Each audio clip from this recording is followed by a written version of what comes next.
Bienvenidas y bienvenidos a una nueva edición de nuestros temas del día. Les saluda Luis de Jesús. De inmediato vamos a revisar nuestra pregunta del día.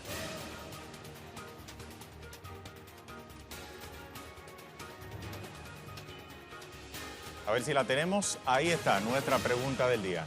El presidente Donald Trump presentó su controvertido acuerdo de paz para Medio Oriente.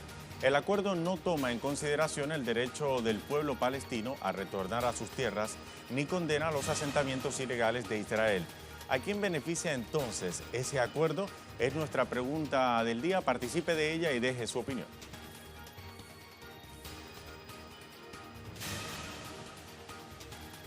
Vamos a iniciar de inmediato las informaciones con una información de último minuto. Un sismo de 7.7 grados se registró hace poco más de una hora en aguas entre Jamaica y Cuba. El temblor tuvo una profundidad de 10 kilómetros y algunos medios de comunicación han informado de una amenaza de tsunami para países de la zona. Vamos ahora hasta La Habana, Cuba, con nuestra corresponsal Nayara Tardo, vía telefónica, quien tiene más información. Saludos, Nayara. ¿Qué otra información nos aportas a esta hora? Adelante. Hola Luis, un gusto saludarte. Muy buenas tardes para ti y para toda la teleaudiencia de Telesur a esta hora.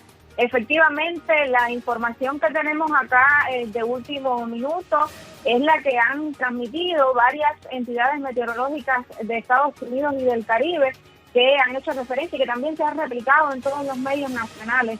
Acá en Cuba, estas entidades aseguran que el terremoto de magnitud 7.3 grados en la escala de Richter sacudió a varios países del Caribe, desde Jamaica hasta Cuba y en Honduras. Acá en la isla fue perceptible en varias provincias del país, en las provincias orientales de Santiago de Cuba, de Holguín, de Las Tunas. Se sintió también en Cienfuegos, en La Habana, en Pinal del Río y en la Isla de la Juventud. Este movimiento fue percibido también en Bahamas, en Islas Caimán, en Haití, en Honduras. Y como te comentaba, acá en Cuba varias personas lo han reflejado también así en sus redes sociales, que han sentido el temblor en varias de estas provincias. Hasta el momento es la información que tenemos por acá. Nosotros seguiremos atentos a los partes que serán emitidos a partir de ese momento por el Instituto de Meteorología de la isla. Por el momento esta es la información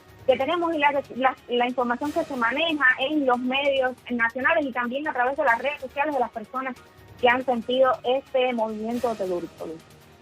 Nayara Tardo desde La Habana, muchísimas gracias. A medida que vayamos teniendo más información sobre este sismo de 7.7 que se registró a 10 kilómetros de profundidad en aguas entre Jamaica y Cuba, estaremos entonces regresando hasta La Habana para informarles.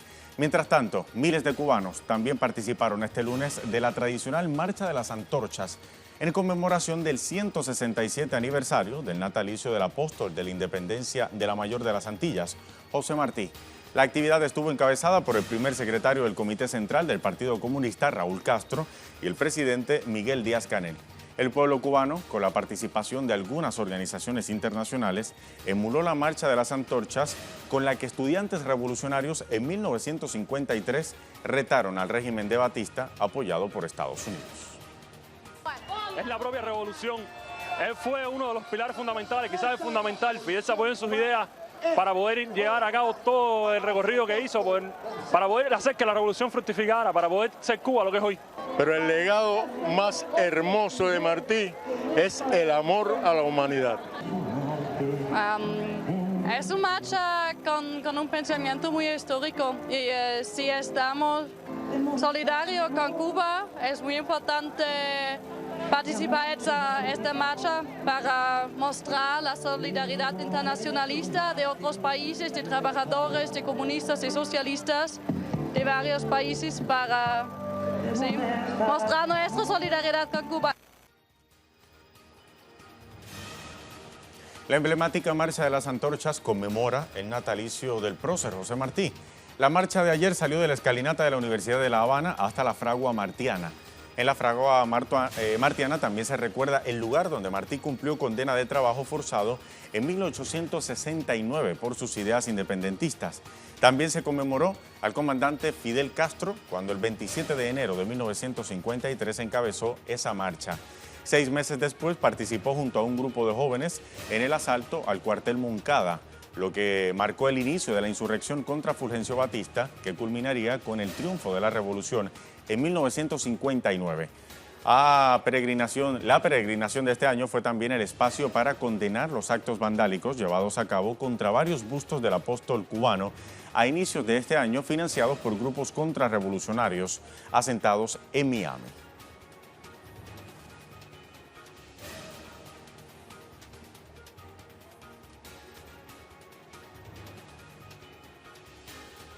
Martí es una figura de toda América. Martí dejó un legado de lucha por la libertad y el respeto a los pueblos y sus raíces para los pueblos de América y también del mundo. Vamos a repasar algunos datos biográficos de su vida. José Julián Martí Pérez nació el 28 de enero de 1953 en La Habana, Cuba. Fue escritor, poeta, periodista y líder político. Fundó el Partido Revolucionario Cubano y organizó la sublevación para lograr la independencia del país antillano. Fue escritor, poeta, periodista y líder político y también, como le decíamos ya, fundó el Partido Revolucionario Cubano.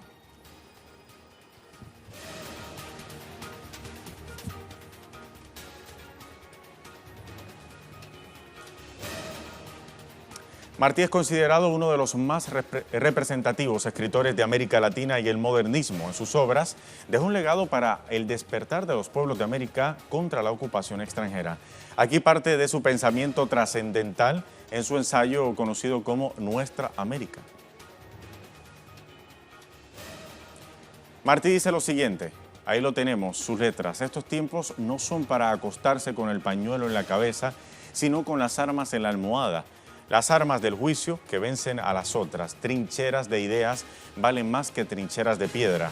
Y hace hincapié en que la incapacidad no está en el país naciente, que pide formas que se le acomoden y grandeza útil, sino en los que quieren regir pueblos originales de composición singular y violenta, con leyes heredadas de 4 siglos de práctica libre en los Estados Unidos.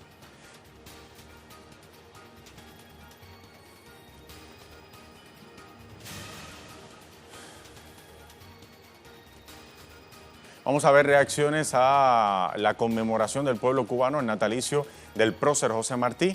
Revisamos algunos de ellos en redes sociales. Iniciamos con el primero. El ministro de Relaciones Exteriores, Rogelio Sierra, expresó que con la histórica Marcha de las Antorchas, nuestros jóvenes le rindieron merecido tributo al más universal de los cubanos. En el 167 aniversario de su natalicio, Martí y su pensamiento son un componente esencial de lo que somos, del alma de nuestra patria y de nuestra revolución. Por su parte, la viceministra Ena Elsa Velázquez Coviella dice lo siguiente: tremenda respuesta de los estudiantes de las enseñanzas media superior y también superior en la Marcha de las Antorchas. Se respaldó a la Revolución Cubana, se condenó el bloqueo, demostraron que la continuidad está garantizada. Por su parte, el usuario Roberto Laurencio manifestó que los cubanos no traicionaremos jamás a Martí, su palabra y su obra, porque Martí pensó siempre en primer término en los pobres de la tierra. Somos Cuba, somos continuidad.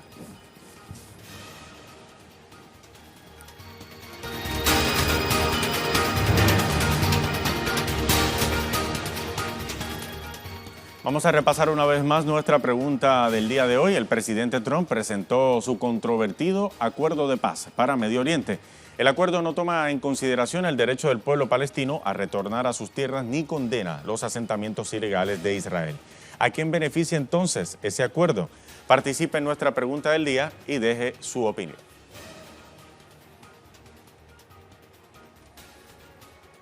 Momento de nuestra imagen del día, vamos hasta Kenia. Allí van a ver ustedes 2 elefantes que luchan por el dominio en el Parque Nacional de Amboseli. Con esta imagen hacemos una pausa, ya regresamos.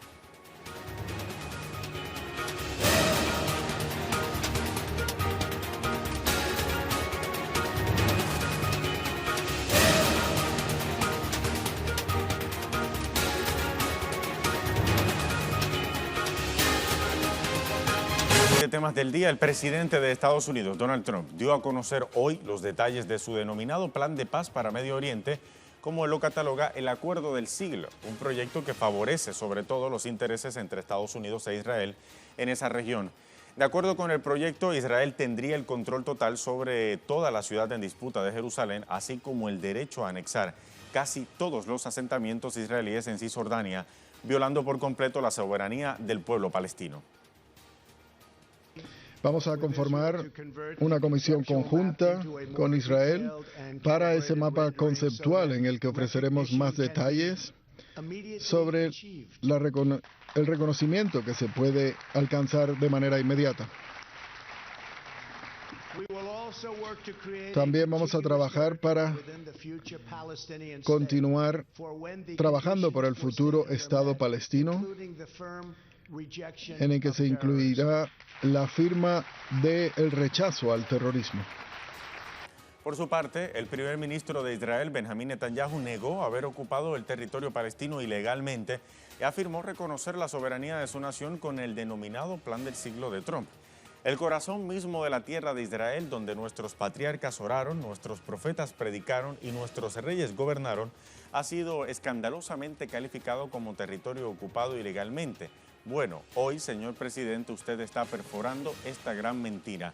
Está reconociendo la soberanía de Israel sobre todas las comunidades judías en Judea y Samaria, grandes y pequeñas por igual. Esas fueron las palabras del primer ministro de Israel.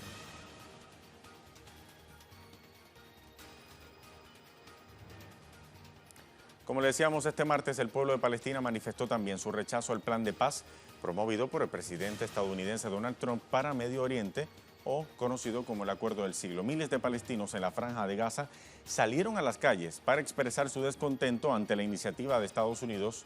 Los activistas quemaron fotografías de Donald Trump y del primer ministro en funciones de Israel, Benjamín Netanyahu, principal aliado de Washington.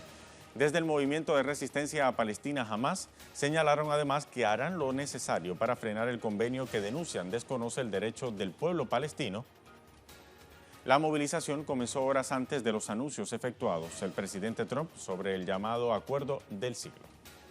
Haremos todo lo que esté a nuestro alcance como facciones nacionales e islámicas para que este plan fracase. Les aseguro que todos estamos unidos para enfrentar y hacer que este plan fracase. Este plan está destinado a poner fin a la causa palestina y mantenemos a los estadounidenses, la administración y la ocupación sionista responsables de las represalias y los disturbios en la región que seguirán al anuncio de este plan. La situación después del anuncio no debería ser la misma que antes y la administración estadounidense debería sentir que sus intereses en la región están bajo amenazas.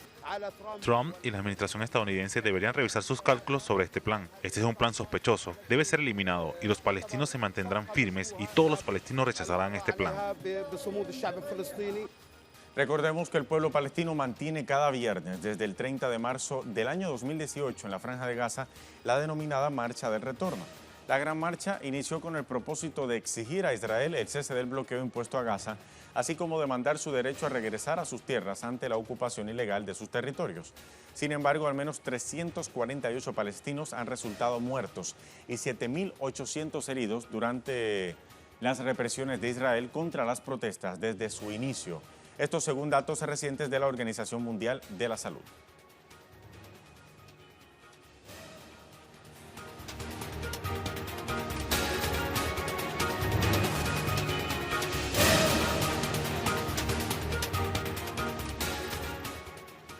Vamos a repasar otras informaciones. Ahora revisamos la cuenta de nuestros corresponsales en Twitter.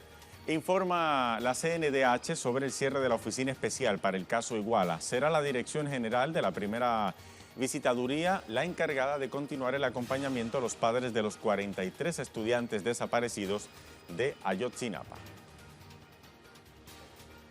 Información ahora desde Siria con Hicham Manús. El ejército árabe sirio en defensa de los civiles continúa bombardeos contra posiciones terroristas en el campo oeste de Alepo, en medio de amenazas de planes extremistas de cometer junto a los cascos blancos un nuevo ataque químico de falsa bandera en Idlib y Alepo. Vamos ahora a información desde Asia, en China, actualización sobre el coronavirus. Hasta ahora, 106 muertes, todas en China, nos informa Iramsi Peraza, 4.535 casos confirmados. Las autoridades además buscan a 5 millones de personas que salieron de Wuhan.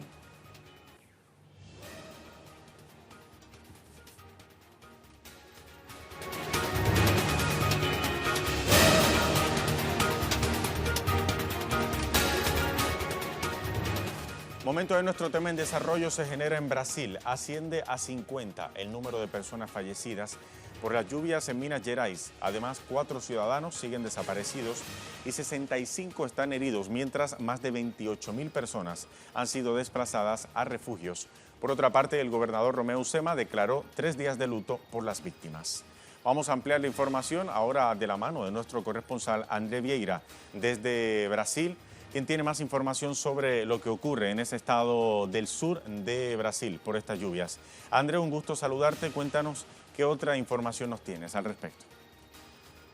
Olá, Luiz, saludos a ti, saludos a la audiencia aquí de Temas del Día. Efectivamente, Luis, una situación muy grave que vive esa región desde donde nosotros nos comunicamos, que es la región sureste de Brasil. Son 3 de los 4 estados que son afectados directamente. Estamos hablando de Minas Gerais, donde están los principales afectados por esa tragedia provocada por las lluvias, pero también estamos hablando de los estados de Espíritu Santo y también del estado aquí de Río de Janeiro, que también fueron afectados por esta tragedia que vive esa región sureste de Brasil. Por ejemplo, como tú ya nos adelantaba, ya son 50 personas muertas ahí en el estado de Minas Gerais. Asimismo, también recordemos que esa región vivió un récord en el volumen de lluvias de los últimos 110 años. Asimismo, también en el estado de Espíritu Santo, hasta este momento, son 12.000 personas desalojadas, 9 muertos, y aquí en Río de Janeiro son 15.000 desalojados y 2 muertos. Una situación muy grave, Luis,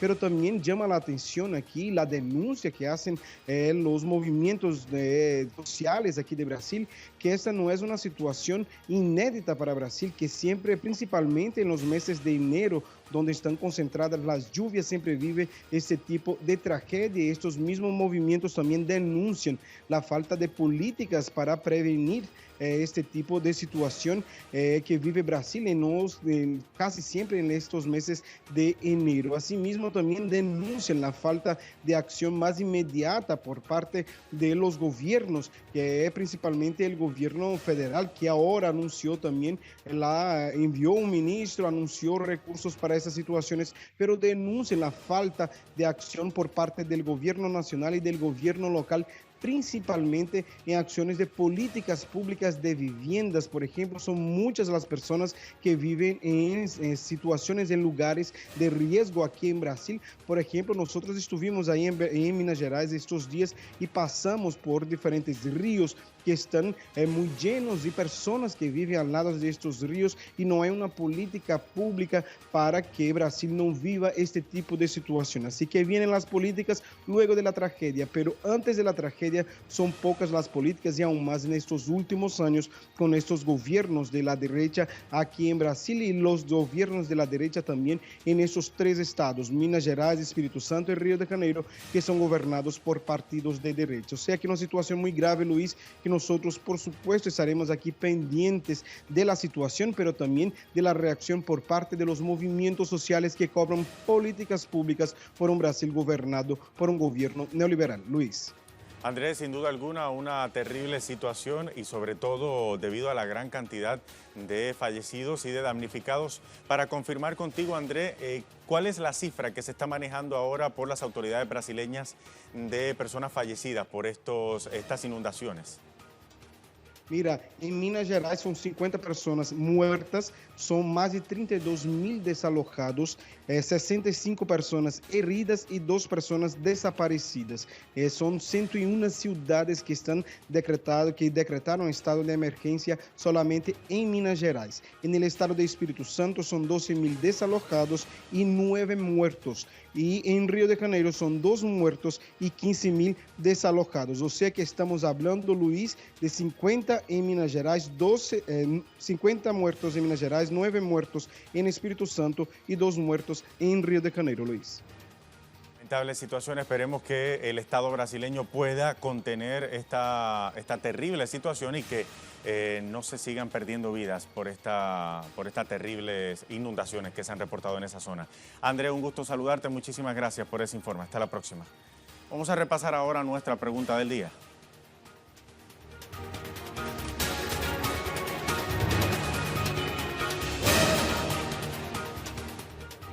Vamos Vamos a repasar ahora nuestra pregunta del día. El presidente Trump presentó su controvertido acuerdo de paz para Medio Oriente.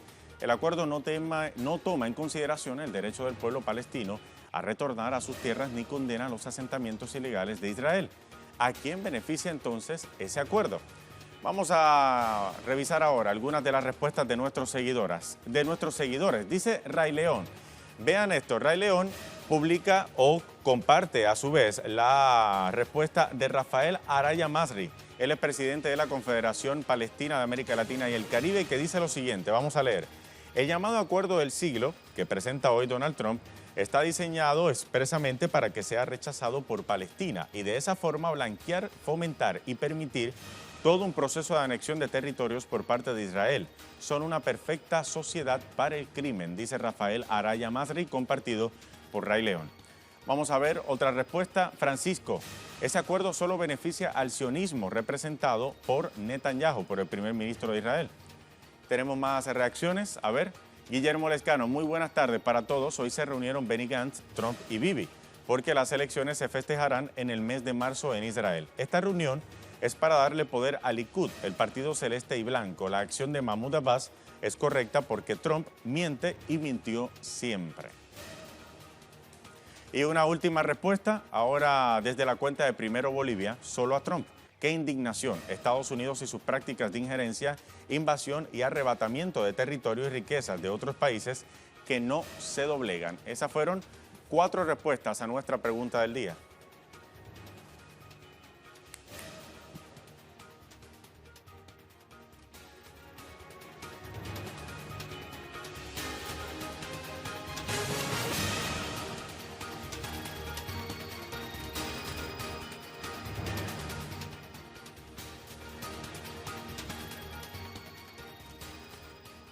Bien, vamos a regresar ahora a la información con la que iniciamos esta edición de Temas del Día.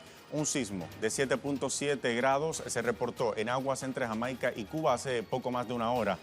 Hace minutos se reportaba también una amenaza de tsunami en el Caribe. Países afectados, entre ellos está Jamaica, Cuba, las Islas Caimán, Belice, Honduras y México, con posibles olas de 30 centímetros hasta 1 metro de altura. Ahora vamos a establecer contacto vía telefónica con Enrique Arango. Él es jefe del Servicio Sismológico Nacional de Cuba. Enrique, un gusto saludarle. Saludos, gracias por estar en Telesur. Un gusto para mí, gracias a ustedes por comunicarse con nosotros. Enrique, ¿cuál es la situación a esta hora en Cuba con este sismo que se reportó hace poco más de una hora? Se ha hablado de que hay amenaza de tsunami para territorio jamaicano y también para Cuba. ¿Es esto correcto? Mira, no es correcto, para nosotros no es correcto. Mira, para el Servicio Sismológico Nacional de Cuba la magnitud tuvo 7.1 en la escala Richter, fue a 123 kilómetros al oeste del punto más próximo de Cuba, que es Cabo Cruz, al oeste-suroeste. Se ha sentido en todo el territorio nacional, a lo largo y ancho del país, como es lógico, más fuerte cerca de las provincias orientales, donde la sacudida ha sido fuerte, pero hasta ahora no se ha reportado ningún daño material ni humano. Y por el mecanismo de desplazamiento lateral de la falla esta, que se llama Falla Oriente, no se espera ningún tipo de peligro de tsunami. Enrique, hago la salvedad, entonces 7.1 grados de magnitud. Este temblor, hay personas que reportaron incluso haberlo sentido en La Habana, fue un temblor Sí, en el fuerte. país completo, cómo no, sí. Ya le dije que se había sentido desde Pinar del Río, que es la parte más occidental de Cuba, hasta la parte más oriental, en los municipios de Baracoa y Maicí. En Cuba entera se sintió. Es un sismo muy fuerte, de una magnitud importante, pero por estar lejos de la costa, le repito, a 123 kilómetros, por eso es que no se espera que haya causado ningún tipo de daño importante. Enrique, además del territorio cubano, ¿tiene alguna información de daños o tal vez de amenaza de tsunami para territorio jamaicano? No, mira, el problema es que el mecanismo, repito, el mecanismo de desplazamiento de esa falla es puramente desplazamiento lateral. Ese tipo de mecanismo no genera tsunami. Y por encontrarse en las inmediaciones del mar abierto, en el norte del Caribe, no se espera que haya daños importantes en ningún lugar. Esa es mi opinión. Una noticia importante dentro de todo, una noticia que deja de lado entonces esa amenaza de tsunami que se había informado por medios en la región. Eso es una buena noticia para el pueblo cubano y también para el pueblo jamaicano. Mira, ¿qué pasa? Que los sistemas de alerta de tsunami, cuando detectan un terremoto mayor de 7 de magnitud, enseguida disparan automáticamente la alerta, pero ya conociendo dónde ocurrió el mecanismo de falla, el ambiente tectónico, ya se descarta si va a ocurrir o no tsunami, y efectivamente no ha ocurrido ningún tsunami. Enrique, háblenos un poco, si puede, de los movimientos telúricos en esta zona. Donde ocurrió el temblor es efectivamente en una falla tectónica. Sí, es la falla que está en límite de placa entre la placa de Norteamérica y una parte del Caribe.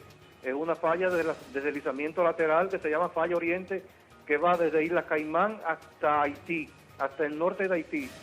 En esta zona de falla, que es, te repito, un límite de placa, es donde ocurren con mayor frecuencia los terremotos que afectan a Cuba, al territorio cubano, pero no se compara con otras zonas tectónicas del cinturón de fuego del Pacífico, por ejemplo, donde ocurren terremotos de mayor magnitud y con mayor frecuencia. Aquí los terremotos ocurren con menor frecuencia y menor magnitud, pero ocurren como tal por ser una zona límite de placa. En términos históricos, Enrique, si podría decirnos, si tiene los datos a la mano, ¿cuándo fue la última vez que se registró un temblor de esta magnitud que se sintiera en territorio cubano? Mira, el último temblor registrado por el Servicio Sismológico Nacional de muy parecida magnitud, de 6.9, fue el 25 de mayo de 1992, muy cerca de esta zona, que afectó también, se sintió en toda la parte oriental y toda la mitad este de Cuba. Fue el 25 de mayo, repito, de 1992, con una magnitud de 6.9. Pero después no ha ocurrido ningún terremoto importante en esta zona que pudiera haberse sentido en todo el territorio nacional. Esa era otra de mis preguntas, Enrique. Me decía que en efecto este temblor ocurrió en una zona, en una falla tectónica, pero es muy común que se registren temblores de esta magnitud, porque estamos hablando de una magnitud alta. No es común. Y esto tiene algo que ver, Enrique, con los temblores recientemente sentidos. Por ejemplo, sabemos que la costa suroeste de la isla de Puerto Rico recientemente ha sido también víctima de lo que le llaman un enjambre de temblores que ha afectado a la región. Para nada. Este no tiene que ver nada, son zonas de falla completamente diferentes, muy alejados. ¿A qué pasa? Que desde 2016 y 2007, que hubo varias series de terremotos al sur de la región oriental de Cuba, se ha mantenido una zona de un tiempo en calma. Y ese tiempo en calma es lógico que acumule energía y luego se dispare. Es decir, aquí estamos esperando, aunque en términos de sismología no se pueden pronosticar terremotos, pero sí sabíamos que se aproximaba algún evento importante, por cuanto llevábamos prácticamente 3 años con una calma sismológica bastante importante, con una disminución tanto en magnitud como en número de terremotos en esta zona de falla. Enrique, 2 preguntas más, si me permite. La primera de ellas, ¿réplicas? ¿Se ha sentido alguna réplica? Sí, se han sentido varias réplicas. No las tenemos totalmente contabilizadas porque están una consecuentemente tras de otra. Es lógico que después de un terremoto de esta magnitud le sigan un número importante de réplicas, pero si son réplicas siempre son de menor magnitud y deben ir disminuyendo con el tiempo. Y además el pueblo y el Estado cubano están preparados para este tipo de situación. ¿Cómo no? Completamente. Como se sabe, en Santiago de Cuba es la zona de mayor peligro sísmico del país. No esta zona, sino la zona de donde yo estoy, aquí en el Centro Nacional de Investigaciones Sismológicas. Estamos preparados tanto en el monitoreo, y las autoridades cubanas han preparado al país para enfrentar un sismo de gran magnitud si esto ocurriera en cualquier momento.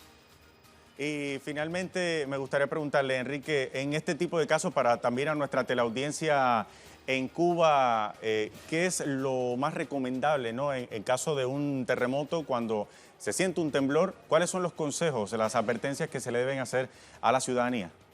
Mira, principalmente revisar la vivienda, el edificio, si tiene daños estructurales, por favor no ocupar la vivienda hasta que primero ver si ocurre un terremoto más fuerte, y segundo, que un especialista o alguien especializado en cuestiones de ingeniería civil revise y autorice ocupar el edificio, porque hay veces que un terremoto moderado agrieta un edificio y después viene una réplica y lo acaba de dañar, ¿no? Entonces, mantener la calma, primero mantener la calma, y esperar a ver que especialistas revisen la vivienda si tiene algún daño.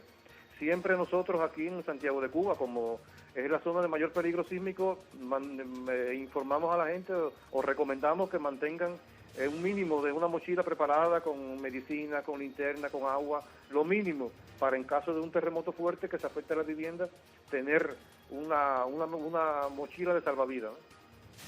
En el caso de aquellas estructuras, Enrique, que las personas luego del temblor han detectado que tenga alguna, digamos, algún daño en la estructura del hogar, es también recomendable no regresar a la estructura. No regresar a la estructura, correcto, no regresar a la estructura hasta que sean revisadas por un especialista de alguna empresa de proyecto, un ingeniero civil que le diga que si tienen daños estructurales importantes o no.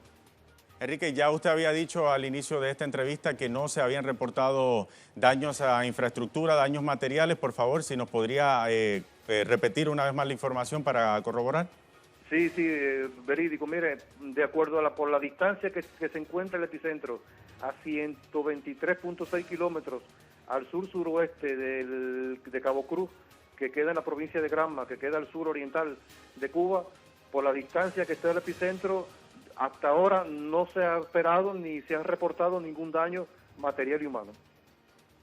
Enrique Arango, un gusto haber estado conversando con usted. Esperamos a todo el pueblo cubano y a los hermanos cubanos allá que todo esté en bien y que continúe de esa forma. Muchas gracias.